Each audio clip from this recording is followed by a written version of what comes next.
এইটার এইটা ওটা ফেলে দিতে এটা পরবি বললি তো টুপিটা পছন্দ হয়নি। তুমি এত হিরোর মতো সাজিয়ে আর কোথায় একটা টুপি দিচ্ছ পড়া। ওটা খাবে না মিলি ভাইটার কাজ আছে এমনি কি নিয়ে বসেছে স্যারের লাকের কোটো।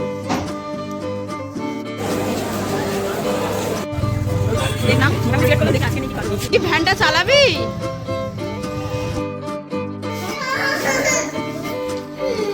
নাচ নরম গদি গেছে নে। বাবু সহজা কোন জামাটা পরবে বলো? কোনো জামাটা ওই বাচ্চা। ও গোলাপি কালারটা। আচ্ছা আর কোনটা ওইটা প্যান্ট জামা কোনটা পরবে? এইটা ওটা বাড়ি পরার নোংরা গেঞ্জি। এই দেখ নোংরা গেঞ্জি। বাবু বাইকে যেতে হবে একটু মোটা গেঞ্জি নাও। ভালো গেঞ্জি পর, বাইরে ঘুরতে যাবি ভালো দামি গেঞ্জি নে। সারা যত বাড়ি পরার গেঞ্জি গুলো বার করছে। ঠিক করে বল ভালো গেঞ্জি দেখা। ওগুলো বাড়ি স্যান্ডো গেঞ্জি ওই পরছে। এটা পরবি? এইটা পর লাল গেঞ্জি পরবি? ও বাবা এইটার এইটা ওটা ফেলে দিতে এটা পরবি বললি তো। ওটা বাবা পরবে। এই তোর বাবার হাতও ঢুকবে না। কি বাবা পরিয়ে দেবে? বাবা পরিয়ে দেবে। বাবা পরবে বলেনি, বাবা পরিয়ে দেবে। ওটা বাবাই পরবে, ওটাও পরবে। ওটা তো আচ্ছা এটা বাবা। টুপিটা পছন্দ হয়নি। তুমি এত হিরোর মতো সাজিয়ে আর কোথায় একটা টুপি দিচ্ছ পরার জন্য? টুপি পছন্দ হয়নি। ও বাবা রে ও শুধু সে জানা। আর একটা দেখো ওর একটা জামা বার করতে গিয়ে আমার পুরো জামা কাপড় একটা কি করলো এই ছেলেটা।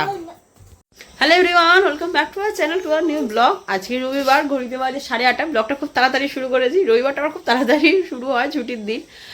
যাই হোক চলো একটা নতুন দিন, ভালো দিন তোমাদের সাথে শেয়ার করছি। আশা করছি তোমার আজকে ব্লগটা দেখতে ভালো লাগবে। শ্লোক আর ওর বাবা যাচ্ছে বাজার করতে। শ্লোক রেডি, শ্লোকের টিফিন খাওয়া হয়ে গিয়েছে। গান সারলাম, এবারে রেডি হবো, জামা কাপড় মেলবো, রান্নার জোগাড়, প্রচুর কাজ। পার্টিকুলার রবিবারটা ছুটির দিন হলেও কোনো ছুটি থাকে না, থাকে রাজ্যের কাজ।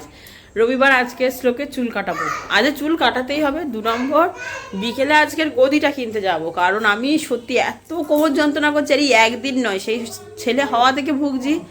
যাই হোক গদিটা পাল্টে দেখি যদি আমার একটু কোমরটা রিলিফ পায়, কারণ কোমরের যন্ত্রণা যে কী যন্ত্রণা যাদের হয় তারা জানে। 3 নম্বর আজকে আবার রবিবার, রান্না বান্নার চাপ। মানে রবিবার কোন দিনটা যে ছুটি পাই আমি জানি না, সত্যি কথা। আমার মনে হয় রবিবারটা হলে না বেশি খাটতে হয়। ওর গাড়ি থেকে নামার কোনো ইচ্ছা নেই, ওরকম ঘ্যাঁট হয়ে বসে আছে। তুই বাড়ি আসবি না? কি আয় চলে আয়, টিফিন করবো চলে আয় চলে আয় আয় চলে এসো। ও মা আবার সাইকেলে হাত দেয়। তুমি চুল কাটতে এসো, চুল কাটো, এত কাজ করো না। না না কি তুমি চুলটা কেটে নেবে, চলো এসো। খাবে না মিলি ভাইটার কাজ আছে এমনি মারও খাবি দেখো। কি বুঝছে ভগবান জানে, চুল ওর কাটা হয়ে গেল, বড্ড ছোট। হ্যাঁ রে কই ডাক আমার দিকে। হ্যাঁ বাবা চুল কাটছে, ওই দেখি কি করেছো ওটা। ওটা দিয়ে এসো, আঙ্কেলকে দিয়ে এসো। না না ওটা নিয়ে যাবে। খাওয়ার আগে হাফ রান্না করে গেছিলাম, এসে হাফ রান্না করছি। মোটামুটি নিরামিষটা কমপ্লিট হয়ে গিয়েছে, আমিষের মধ্যে শুধু মাংসটাই বাকি ছিল। এসে মাংসটা কষাচ্ছি। অলরেডি ঘড়িতে বাজে এখন 1টা। আজকে যে কখন দুপুরে ভাত খাবো নিজেই জানি না। যাই হোক কথা না বাড়িয়ে ঝটপট রান্নাটা করে নিই, দেখা হচ্ছে তোমাদের সাথে বেশ কিছুটা পরে। ঘুম থেকে উঠেছে 5 মিনিটও হয়নি, 5 মিনিটও হয়। কি নিয়ে বসেছে স্যারের লাকের কোটো। মানে এই শার্টটা আমি ফেলে দিতাম জানিস তুই। এটা ভালো লেগেছে? এই তোর ভালো লেগেছে? শুধু স্যারেলাক কে খায়? শুধু হরলিক্স কে খায়? আমার শ্লোক খায়। এই শুধু স্যারেলাক কে তোর ভালো লাগে? কোনো কথা হবে না। উফ বাবা কি ছোটো ছোটো ট্রেনটা ধরা। কখন বেরিয়েছি মানে বেরোবো প্ল্যান ছিল, কিন্তু ওই যা হয় রবিবার একখানি কাজ বাজ সেরে সুরে উঠতে এই 7:30 বাজে ট্রেন ধরে যাচ্ছি, যাবো লক্ষ্মীকান্তপুরে। গদিটা দেখবো, ওখানে অনেকগুলো গোডাউন আছে, ওখান থেকে ডাইরেক্ট নেবো। এই আশেপাশে লোকাল দোকান থেকে আর নেবো না। ও এখন কোথায় যাবে কি করবে কিছু বুঝে পাচ্ছে না। যাই হোক এসছে, যাবো একটু গোডাউনে। এগুলো তো নর্মাল দোকান, গোডাউনে দেখি। দেখলাম মোটামুটি সিলেক্ট করলাম, দেখি আজকে নেই কি কাল নেই। তুই এই নোংরায় হাত দিস না, সব জায়গায় চাবি তোর খুলতে হবে। এই এখানে আসার এত দূর একটাই কারণ, আমাদের এটা হচ্ছে কার্লনের ডিলারশিপ আছে, তাই জন্য এখান থেকে নিলাম। এবার আমি কার্লনেই নেবো, কারণ আগের আমার লোকাল কোম্পানির গদি ছিল। ভীষণ ভুগেছি, ভীষণ মানে বিয়ের গদিতে এত কষ্ট পেয়েছি আরও সিজার হওয়ার পর থেকে। তাই জন্য কালকে ডাক্তারও বললো যে আমি গদি পাল্টানা, কারণ আমার ছেলের 2 বছর বয়স, 2 বছর ধরে কোমর যন্ত্রণায় ভুগে যাচ্ছি। যাই হোক মোটামুটি সিলেক্ট করা হয়ে গেছে কার্লনের ডুও বললো না, যাই হোক কিছু একটা বলেছে, আমি জানি না, ওইটাই নেবো। ভালো এটা দেখা যাক এবার কোমরটা সারে কিনা।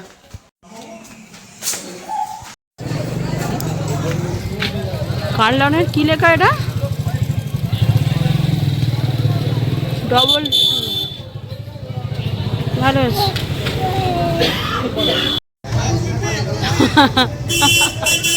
তুই কি ভ্যানটা চালাবি? কি বলছিস? ঘড়িতে বাজে 9:30। শ্লোককে নিয়ে আমি আগে বাড়ি চলে এসেছি, কারণ ওর খাওয়ানো দাওয়ানো আছে, এমনিও প্রচুর কাজ বাকি রেখে চলে গিয়েছিলাম। যেহেতু ঘুমিয়ে পড়েছিলাম, উঠে দেখলাম তখন 5:45 বাজে। আর ওর বাবা গদিটা নিয়ে ট্রেনেই আসবে, আর গেছে শ্লোকের জেঠু, রাত হবে। ছুটতে ছুটতে এসেছি ট্রেনটা ধরার জন্য। আমি ঝটপট ঘরের কাজগুলো সেরে নিচ্ছিলাম, কারণ গদিটা আসার আগে ঘরটা না পরিষ্কার করে আমি আগে এসে ঘরে যত কাজ বাজ ছিল সব সেরে নিলাম, কারণ গদিটা ভীষণ ওয়েটি। মানে এই গদিটা যেমন আমি একা মুভ করতে পারতাম, ওইটা দুজনেও মুভ করা যাচ্ছে না। শ্লোকের ভাত খাইয়ে দিয়েছি, শ্লোকের পাটটা কমপ্লিট, কারণ আমি জানি এই গদি টদি এখন পেতে শুয়ে রেডি করতে প্রচুর টাইম লেগে যাবে। বাবু কি এসছে দেখবি, ছুটায় ছুটায়।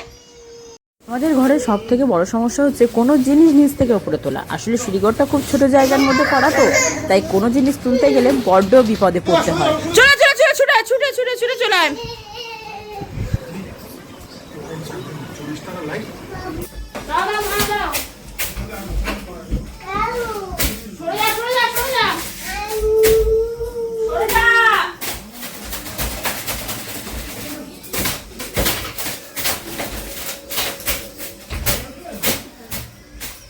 চলে যা, তো মাথা পর চেপে দেবো। নাম নাম কেমন অন করে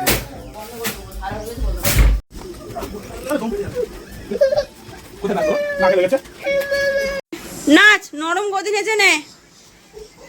হ্যাঁ নরম না, শক্ত। শক্ত শক্তই দরকার, তার কোনো সমস্যা দরকার কি মা? চলে আমাদের বেরিয়ে গেছে।